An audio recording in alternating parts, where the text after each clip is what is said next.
our second talk, we will speak about the benefits, advantages, or value of having a new life. What we'll be talking about includes also the words, the meaning of the words, the flavor, the attractiveness, or we can say the charm of a new life as well.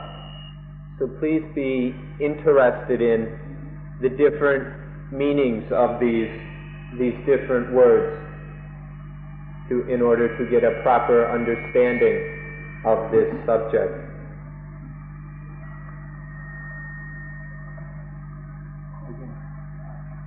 The language we use can be a bit of an obstacle. Sometimes the words we need don't exist, or the words we have aren't enough, or sometimes the meanings of the words that we do have in use aren't enough or aren't quite correct. And so because of the limitations of language, we have to use many words in order to express what we're talking about. So please listen carefully in order to get the most benefit from these words. A good example of the difficulties and ambiguities of language is the word happiness. This is a word everybody is familiar with, but the common meaning of this word, happiness, is something, although people get very excited and interested by it, is something that really doesn't do us a whole lot of good. When we start to get interested in peace and calm, then we have to find something that is higher or beyond happiness, and that, or beyond this everyday common meaning of happiness. But that thing that is beyond happiness, we can call that happiness also. So this is where the language gets a bit ambiguous. We have to use the same word, but it has two very different meanings. The common happiness that people are chasing around after, and which is all caught up in being happy over positive, attractive things. And then the kind of happiness that is beyond positive and beyond the ordinary happiness. This is something much different. And so we call this real happiness, true happiness, in order to distinguish it from the common understanding of happiness. But still we have to use the same word, and sometimes people miss the important distinction. So please listen to this carefully. Even if we call this thing that is above regular happiness, even if we call it true happiness, genuine happiness, or real happiness, it still has a positive sound to it. We still think of it in a positive way. And this is not quite appropriate for the new life, which is above, which is beyond positive and negative, beyond all of these dualisms. And so to say even real happiness can mislead us. It's very difficult to find the right word to express what we're talking about. The languages we have to use are very limited, but we'll, for the sake of today's talk, allow us to use the word nibbana instead of this word true happiness. When we talk about the thing which is higher than happiness or beyond the highest happiness, better than the best happiness, allow us to use the word nibbana, or the Sanskrit nirvana. We'd like you to have a new word to use in your vocabulary, even if it's a bit of a strange word that you've never heard before. We would like you to try out this new word, because it'll be very useful for you. In Thai, this word is nipan, or in Pali nibbana, or written in the West we pronounce it more nibbana, and then in Sanskrit nirvana or nirvana. But we'll just use the easy Thai word nipan. It's short and to the point. Nipan. Even if it's a little difficult for you, please remember this word and get familiar with it in order to understand it more and more. Nipan, nibbana. We'll begin by giving the definition of the word nipan to help you start to understand it. And as you begin to understand this definition, then you can figure out for yourself whether it is positive or not. If we start with the roots of the word nipan, the literal origins of the word, it means the quenching of heat, the extinguishing, the putting out of heat, or the quenching of heat, the quenching of thirst, the quenching of dukkha. This is the literal meaning of the word nipan. If we examine, we'll see that the word quenching and extinguishing are somewhat different.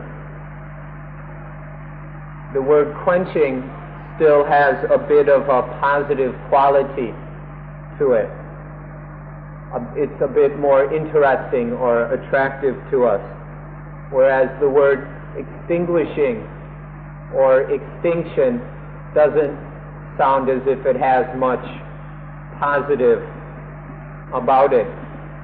So we'd like to go back to the way this word nipan was used in the Buddha's time, or even before that, to see the kind of meaning it had then. And at that time, it seems to us that the word quenching is more appropriate. It's the quenching of heat. The things that are hot, you can find that out, and you have been finding that out for yourself. And the quenching of all those hot things is the meaning of nipan. But it's merely a quenching of the heat. It's not a getting rid of or destruction of. It's not for everything to disappear. It's just for the heat, for the suffering, for the desire and thirst to be quenched.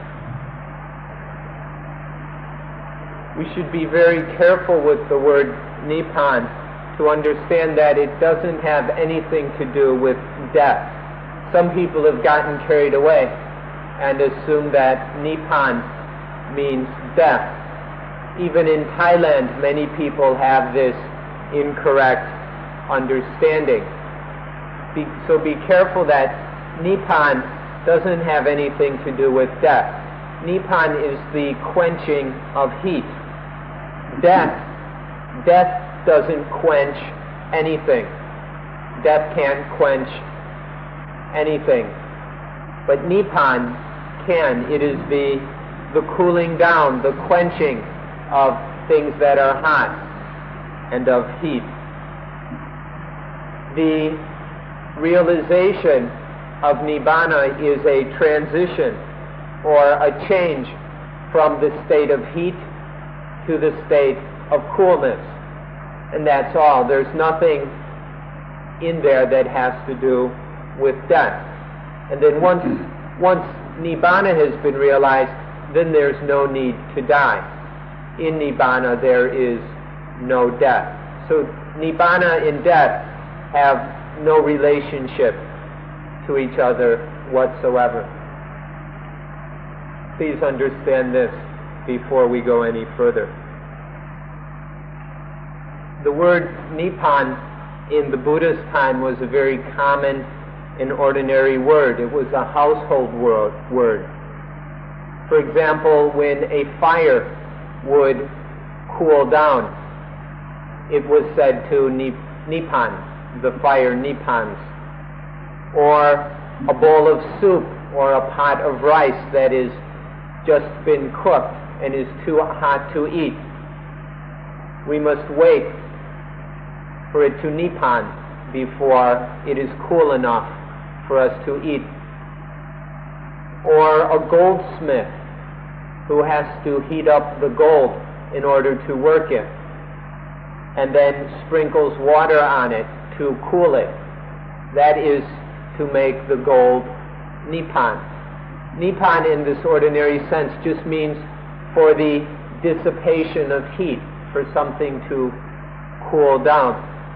It's a very common word. It could also be used for wild animals brought in from the jungle and then trained until they were tame or until they were nibbana. And it can be used for a lifestyle for human beings that was also cool and comfortable and peaceful. So it was a common everyday word. What the Buddha did, instead of invent a new word that people might not understand at all, he just took this common word, nibbana, and gave it a new, higher, very special spiritual meaning. But the roots of this word are very common and ordinary. The Dhamma vocabulary we use is full of words like this that come from the everyday language of the common people in the Buddha's time. All kinds of words, such as the word kama or karma. This was a common ordinary word that was given a very special meaning in spiritual or in Dhamma terms. There are many other such words. Even the word Dhamma was an ordinary word back in those days, but then it was given a special meaning. And then there was, of course, the word Nibbana. Other words such as a walkway or a pathway was called Magga, and that's what we call, now we use that word path or Magga to mean the path to Nibbana. And there are many, many words like this.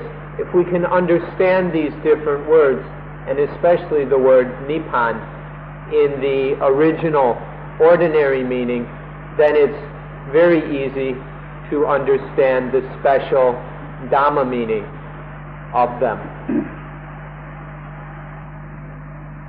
In those days, Nibbana merely meant the quenching of the heat.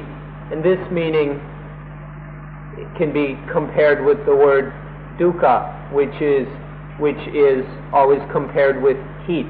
The word dukkha doesn't mean heat, but often the words come together. And even in Thailand today, we find the word tukka and hot or heat or hotness used in combination. We say that something is hot dukkha, or so and so forth. And so the quenching of that heat, the quenching of dukkha, is the meaning of Nibbana. But there's an even higher, more profound meaning of Nibbana, which we'd like to go into a bit. In this Nibbana, or the quenching of heat. This is what prevents us or keeps us from dying. Think about this very carefully. If we were hot all the time, if we were always hot, always caught up in dukkha and desire and thirst, if we were constantly hot like this, then we would very soon die. It's only because of Nibbana, the quenching of the heat, that we are able to survive. And we wouldn't have lasted this long if it wasn't for Nibbana. So Nibbana, or Nibbana, is on one level the quenching of heat, but we can also see it as the sustainer of life through which we survive. It's that which preserves life and allows us to survive. This is a very subtle and important understanding of Nibbana that is often overlooked. Without this, we would not be alive. We could not be here now if it wasn't for the quenching of heat. Not death, not the quenching of life, but just the quenching of heat that allows us to truly live. This really deserves your attention, because if we were thirsty all the time, if we were constantly thirsty, before very long we would die. If there was nothing in our life except thirst and hunger and heat, we wouldn't last for more than a few hours. Have you reflected on this before? It's very, very important. It's because of Nibbana, the quenching of this heat, the quenching of thirst and desire, that we're able to rest, to relax, and to sleep at night. This is only through Nibbana that we can even get a decent night's sleep. If there was only thirst and hunger and heat, we wouldn't be able to go to sleep at night. Very soon we'd start having all kinds of neuroses, we'd go crazy, and very soon we would die. Without Nibbana to cool this heat, we can't survive.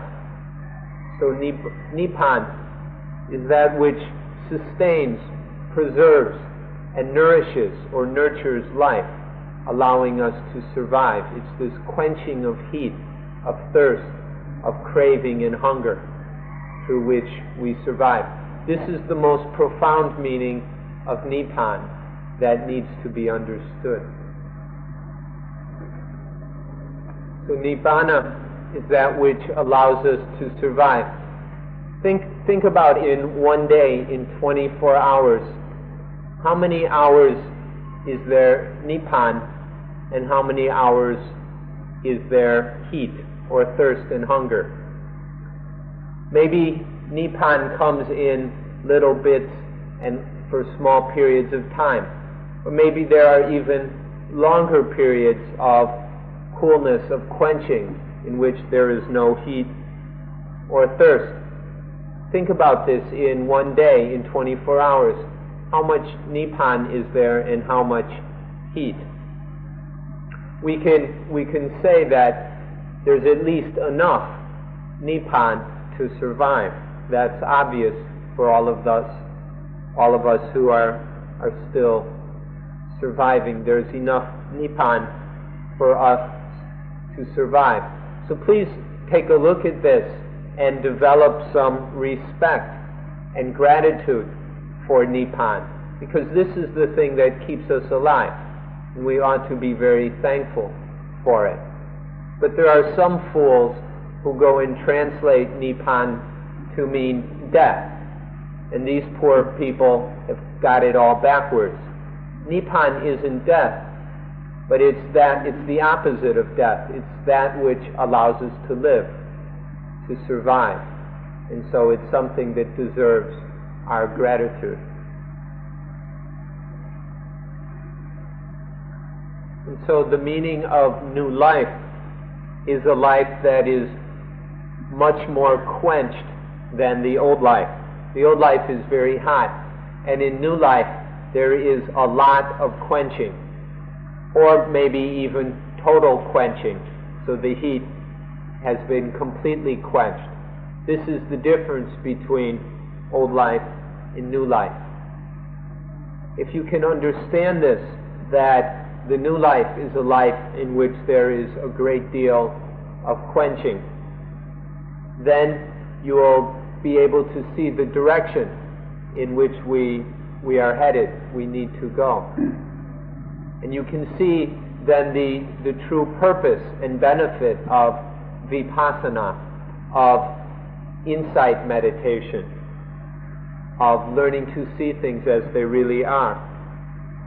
This is in order for quenching, for a new life, a life that is the life of quenching the heat until it is completely and totally quenched.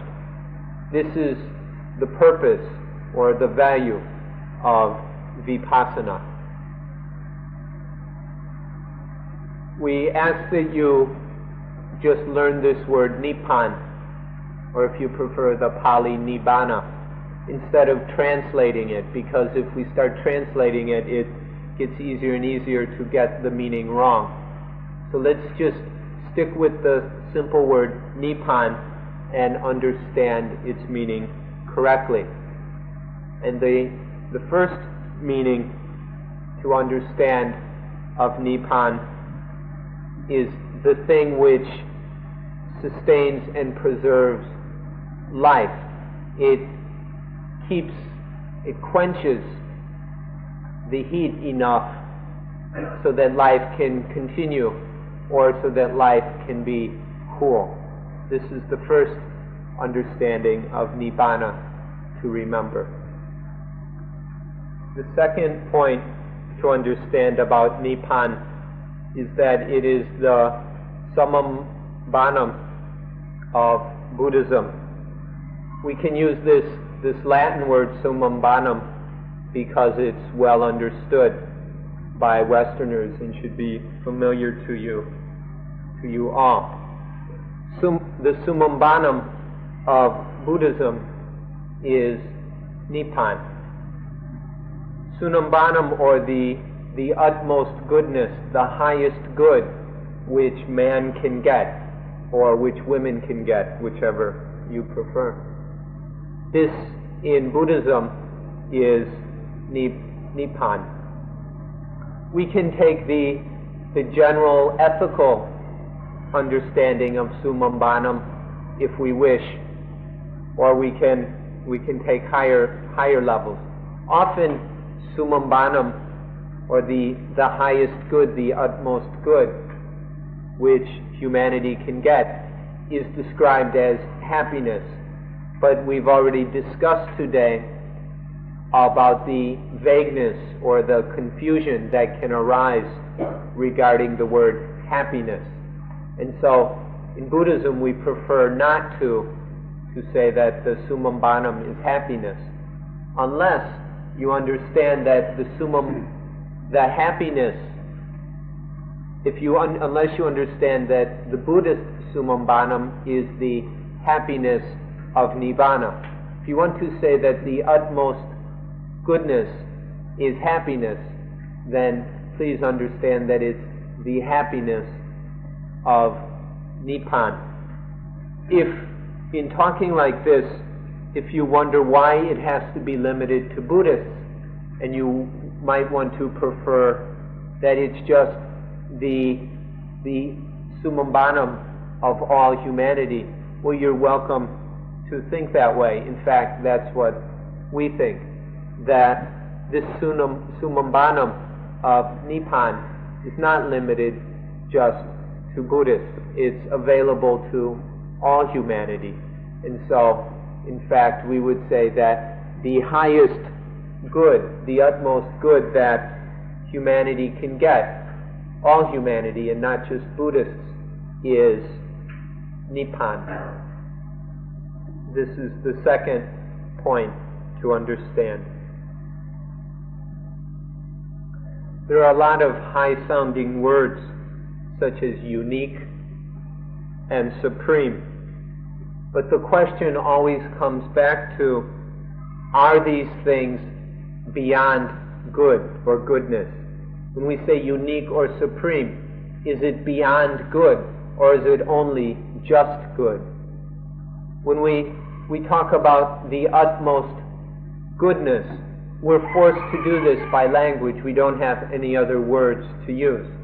So we have to use these words, utmost goodness, or supreme, or unique, or whatever.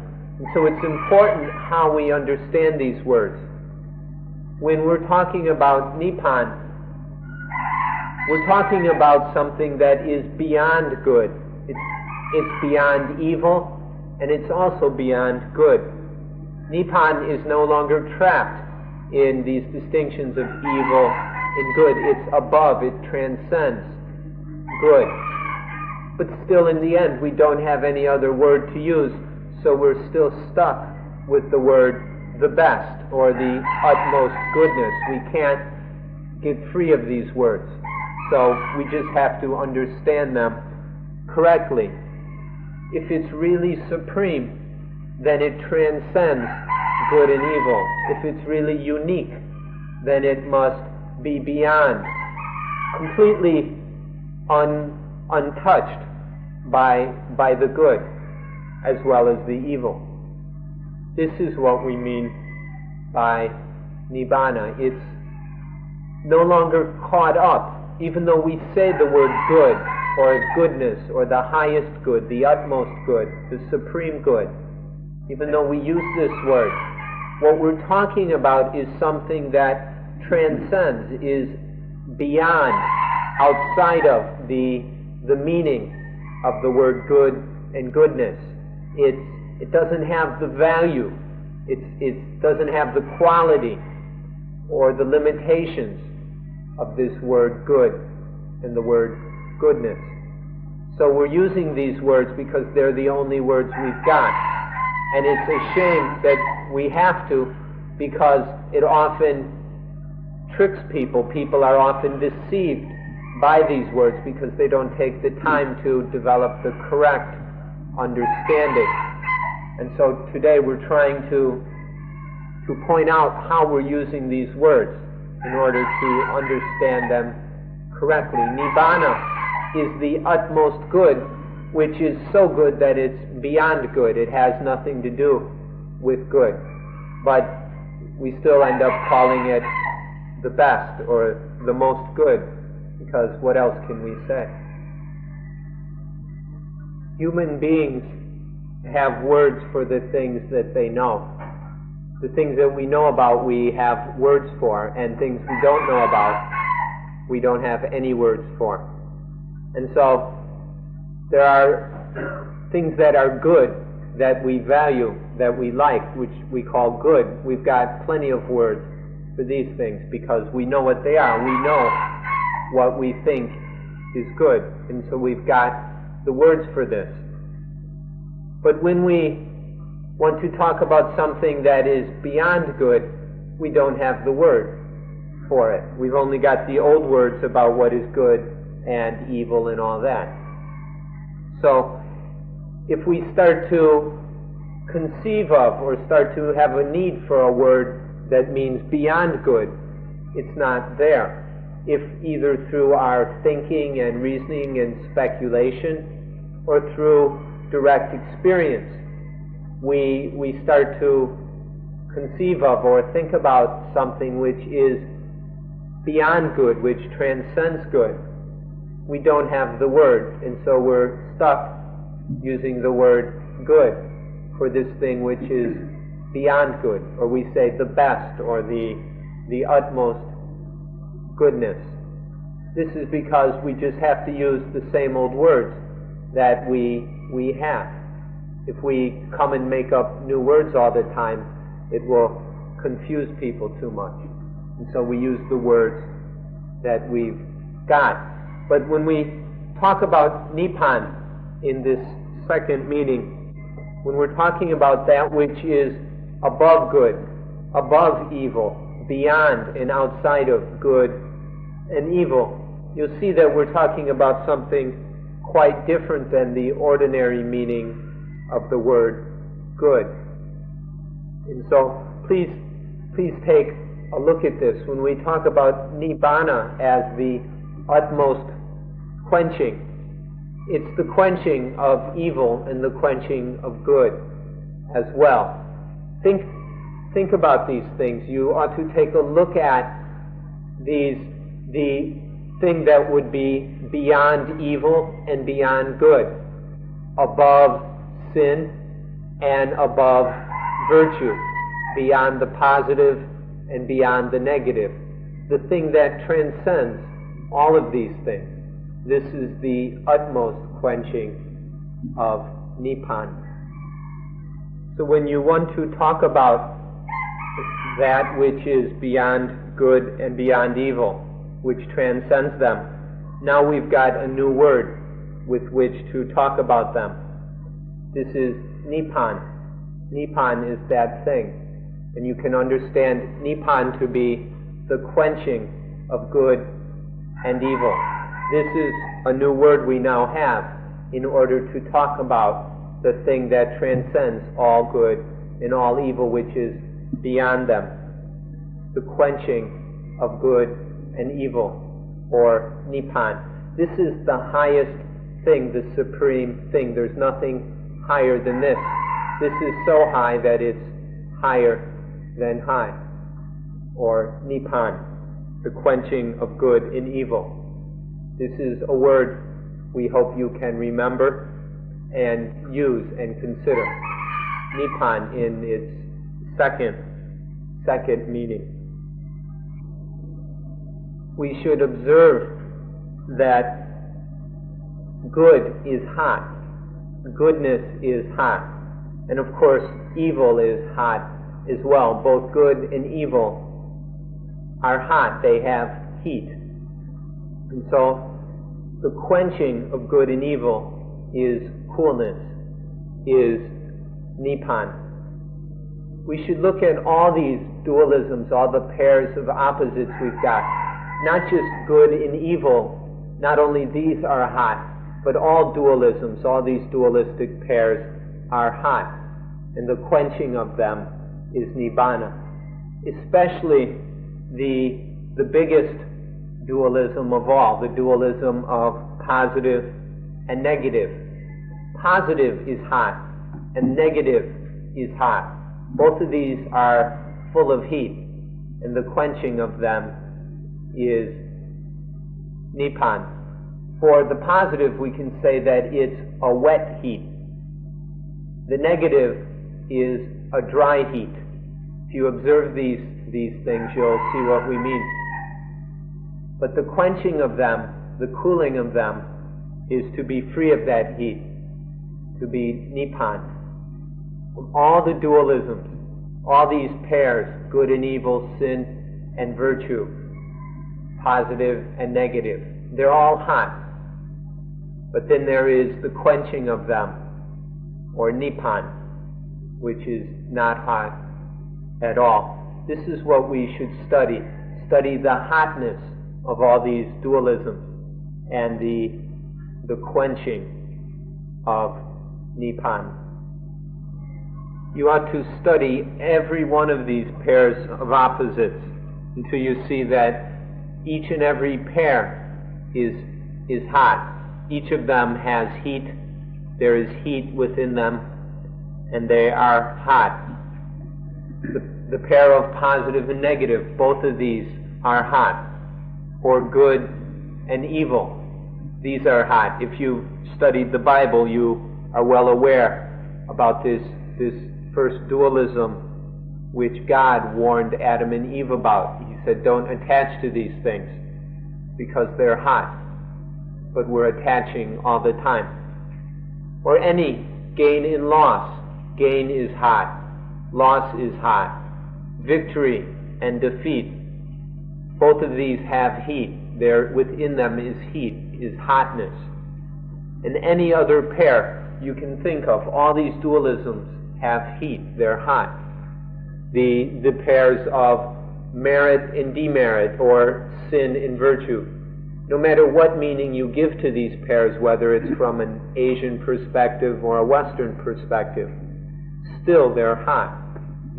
These dualistic pairs are, every one of them, hot. There are dozens of these, but take the time to study them and see that each and every one of them is full of heat. They're all hot. They're burning. Even happiness and unhappiness, or joy and suffering, these are hot as well. We all know that pain and suffering and unhappiness is hot, but we often overlook that this ordinary happiness that we're so often deceived by.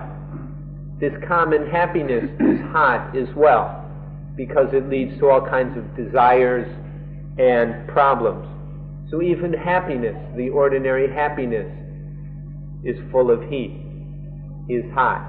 All these dualisms, back to the big one of good and evil, or positive and negative, they're all hot. When we see this, then we can start to see the value of quenching all this heat in order to discover Nibbana, or a life that is cool, a cool life. There's another word that can deceive us, just like the words good and happiness. And this is the word cool, which we just used. We often talk about coolness or the cool life, but we can be deceived by this word cool as well. When you hear the word cool, you're thinking about the opposite of hot. Then we can very easily get trapped in another dualism and get caught up in these attachments again. When we're talking about cool, okay, heat means a lot of temperature, and cool just means a lower temperature, or maybe cold, a very low temperature. But if coolness, in the way you're understanding it, still has some temperature, then it's just an opposite to heat. And then we've got a dualism, and the mind is, and that's not the coolness that we're talking about. So when the cool or coolness we're talking about here is not a coolness that has temperature, except to say that it has no temperature wouldn't be quite right either. Once again, we don't quite know how to put it. But the coolness we mean here is a coolness that is beyond cool, or outside of cool. It transcends both hot and cool. This is the coolness we mean when we're talking about Nibbana, or a cool life.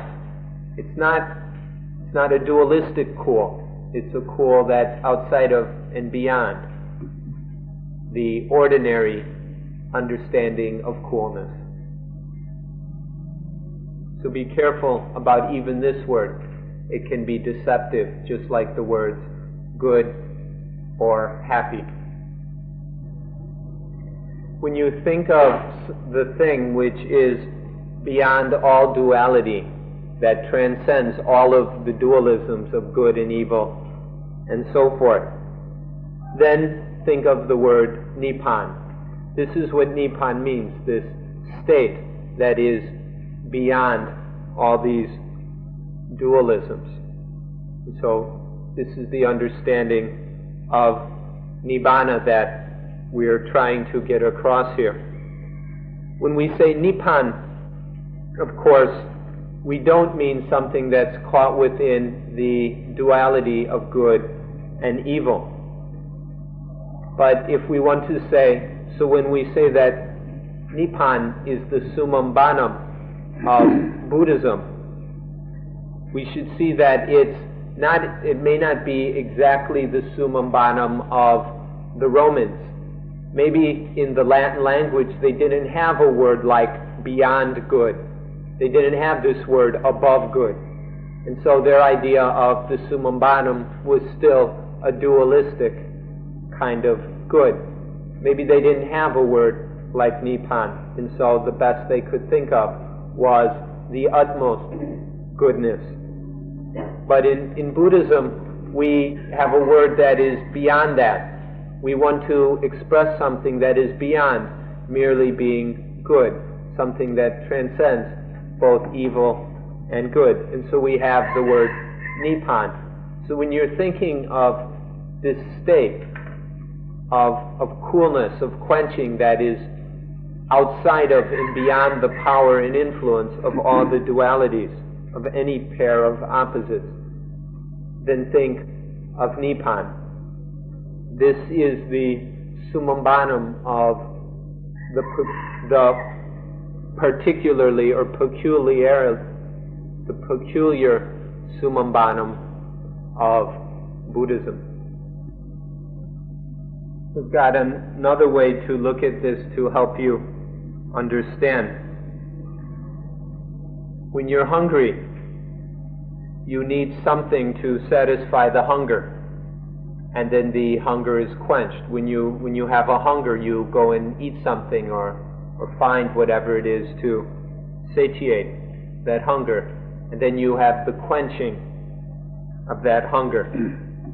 But also there's the state when you're not hungry at all, when there's no hunger at all. Now think about these two. Which is more quenching? Which is a higher order of quenching? Where you have to go out and find something to consume or eat in order to satisfy the hunger, or the complete absence of hunger. Which of these is more quenching? When we talk about Nibbana, it's the second kind of quenching. This, when there's no hunger, no thirst, no desire.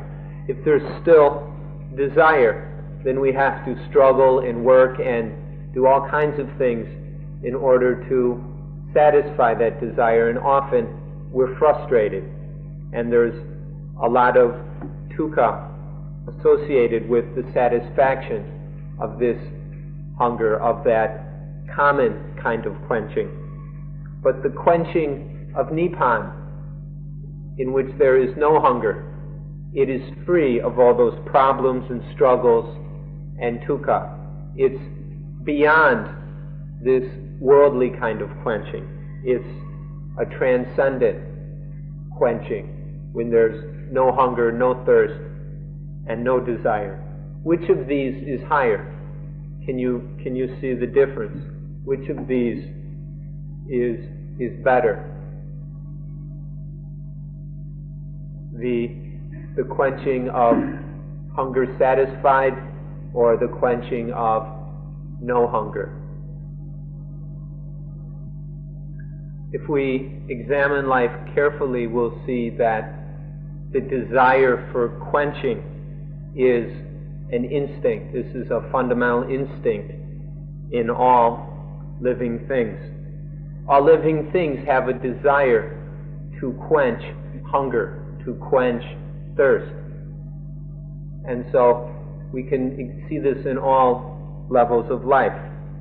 We can see in the mosquito, it has a hunger, and so it sucks our blood in order to quench its desire for blood. Or we can see the young infant quenching its desire by sucking milk from its mother's breast. Or when we're hungry, we want to quench that hunger. We have a desire, an instinctual desire to quench that hunger. And so we look for food. We can see this instinct, this desire to quench, in all levels of life. And as we grow beyond the infant, as we become adults, we have more complicated hungers. But still, we're trying to quench these desires. The desire for fame, and we go about doing things in order to quench the desire to be famous, or to be respected or liked. Or the desire for sex. We look for ways to quench this desire in order to experience that coolness. There are countless examples of this in our everyday lives, of this instinct of quenching desire. But most of the ways we go about this are very fleeting and temporary. And so here we're looking for a way to quench these desires that will quench all desire. This need or instinct to quench desire. We're looking for something that can quench them all, not just a little bit here and a little bit there for a few moments or a few minutes, but something that can quench all desire in order to respond to this basic instinct which we can observe in all living things, and most of all, ourselves. The strongest or the most powerful kind of desire or craving is the desire of the defilements, defiled desire, defiled craving. This is the the hottest, most powerful kind of craving. And Nibbana is the quenching of these defiled desires, hateful desires, greedy, lustful desires, confused, deluded desires, the quenching of all these defiled desires, which every one of them comes from ignorance, from not knowing things the way they are. And so there arises these foolish, silly, defiled wants and desires. The highest Nibbana, the final Nibbana, quenches all of these kinds of desires, all these defiled desires. And so this brings us to the third understanding of Nibbana, which is Nibbana as the goal of life, the final goal of life, or the final destination of life. If we understand that quenching is a fundamental instinct in all life, then we will understand that the final goal or destination of life is the supreme quenching, the highest quenching, the final quenching of Nibbana, in which all these defiled, foolish, ignorant desires are quenched. So this third value of Nibbana is the destination or the goal of life. All life is heading for Nibbana. All life seeks and tends towards Nibbana. But there is this struggle. There's this constant struggle for this quenching. We are always going about it in ways that are struggles, are competitions, because we don't quite know how to go about it in the best or the wisest way. So there is all this struggle for Nibbana. But in all life, in plants, in trees, in animals, in human beings, in anybody's life, whether from Asia or the West, no matter what class we come from, what language we speak, what profession we have, in all our lives, we are struggling for Nibbana. We are struggling for this. And until we can reach this final destination, there will be nothing but struggle. We'll continue struggling. We'll continue traveling and wandering all over the place until we reach this destination point, the destination point of life, which is Nibbana. There's no other place where all this traveling and struggling ends but in Nibbana. No matter where we go, there will be struggles and hassles, and all of that will only end in the final quenching, the ultimate, supreme quenching of Nibbana, There is no life, whether plant, animal, or human, that goes anywhere else or can go beyond Nibbana. It is the final goal of all life, where all the struggles, all the hassles, all the problems, all the travels cease and are quenched in Nibbana. Whether you know about Nibbana or not, whether you understand what we're talking about or not, whether you're interested in it or like it or not, regardless of what you think or believe or like or dislike, your life is struggling for Nibbana. No matter what you're thinking, your life itself, the life force, the nature of life, is to struggle, to search for Nibbana. And this is going on whether you're conscious of it or not, whether you are willing to admit it or not, whether you're interested in it or not. It's still a fundamental instinct in all life, most of all in your own life. It's there if we can start to notice it and accept this fact.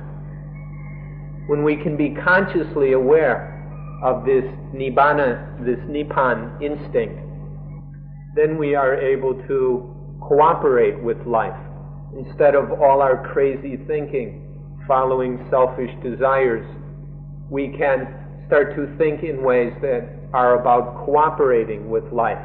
We can work together with life to work together for Nibbana, instead of egoistically trying to go in a different way.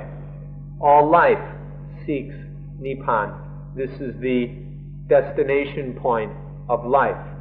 And so this is happening whether we're aware of it or not, whether we are interested in it or not. We might even think that we don't like Nibbana, that we think it doesn't sound like the thing that we want. Regardless of that, it's what life wants, it's what life needs, and that's where life is going. Life is going to continue struggling for Nibbana. It's just a matter of whether we're going to cooperate or not, work together with life, so that we can maybe truly realize this final quenching, the ultimate Nibbana. So now you have the opportunity to understand Nibbana in these three ways. There's Nibbana as that which preserves, sustains, and nourishes life, that which quenches life, so that life can go on, so that we can survive. This is the first meaning. The second meaning is the Sumambanam, that is beyond all good and evil, that quenches all good and all evil, that quenches all dualities. And the third meaning is Nibbana as the final destination of life, the goal of life that you can't escape from. Life will be a ceaseless and constant struggle until this destination point is achieved. So these are three meanings of the word Nibbana. If you understand them, then you will understand the benefits and advantages of Nibbana, or of a new life. When this final goal of life is realized, then there is what we call a new life, the quenched life. Nibbana, if you want to call it the quencher, you think about it and see if that's the right word to use. But at least understand these three meanings and understand the benefits and the value of Nibbana, of a new life. And so now we come to one last question, which is, if that's what Nibbana is, what do we do in order to realize Nibbana? And the answer to this question is to practice vipassana, to practice the correct form of vipassana and to do it in the correct way. Practice the kind of vipassana which the Buddha himself practiced and taught. This is the path or the way to the final goal of life, to Nibbana. So, for this reason, please be very, very interested in vipassana. Give it sufficient time and energy in order to practice it correctly, in order to realize the true benefits of vipassana or of meditation. So please practice vipassana with effort, patience, and do it correctly. Then you will realize these benefits that we've been talking about. And this ends today's talk.